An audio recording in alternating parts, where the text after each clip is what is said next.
Hello guys, இன்றைக்கி நம்ம ஆட்டோட லிவர், கிட்னி அப்புறமா எல்லாத்தையும் வச்சு நம்ம ஒரு சூப்பரான வறுவல் பார்க்கலாம். ஒரு கடாயை வச்சுட்டு அதில் ஆயில் விடணும். ஆயில் சூடானதும் கொஞ்சம் ஜீரகம் போடணும். ஜீரகம் நல்லா பொரிஞ்சதும் வெங்காயம், கருவேப்பிலை, பச்சை மிளகாய் கட் பண்ணி வச்சுருக்கோம். அதை அந்த ஆயிலில் போட்டு நல்லா சாட்டே பண்ணணும்.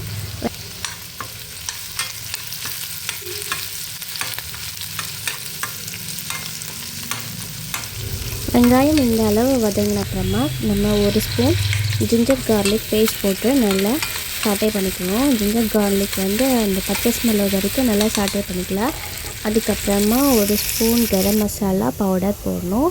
போட்டுட்டு இந்த எண்ணெயில் நல்லா ஃப்ரை ஆகுது வரைக்கும் நல்லா சாட்டே பண்ணிக்கலாம்.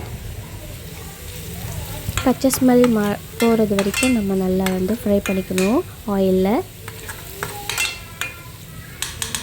அப்புறமா நம்ம க்ளீன் பண்ணி வச்சுருக்கிற பார்ட்ஸ் எல்லாம் நம்ம இந்த இதில் போட்டுடலாம்.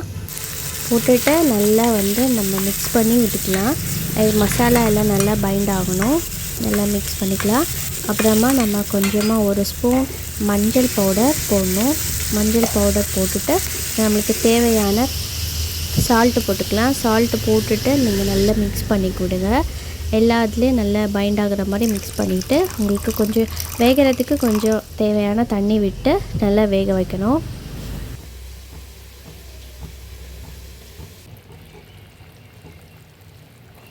அப்புறமா ஒரு அரை டீஸ்பூன் சில்லி பவுடர் போட்டிருக்கேன். சில்லி பவுடர் போட்டு நல்லா எல்லா இதுவுமே நல்லா கொதித்து வர டைமில் கொஞ்சம் வற்றி வரணும். அந்த தண்ணியெல்லாம் கொஞ்சம் ட்ரை ஆகி வர டைமில் நம்ம தேவைக்கு நம்ம பெப்பர் பவுடர் ஆட் பண்ணிக்கலாம். ஆட் பண்ணிவிட்டு நல்லா மிக்ஸ் பண்ணிக்கோங்க. இந்த அளவு நல்லா ட்ரை ஆகிடுச்சு. எண்ணெய் நல்லா பிரிஞ்சு வருது.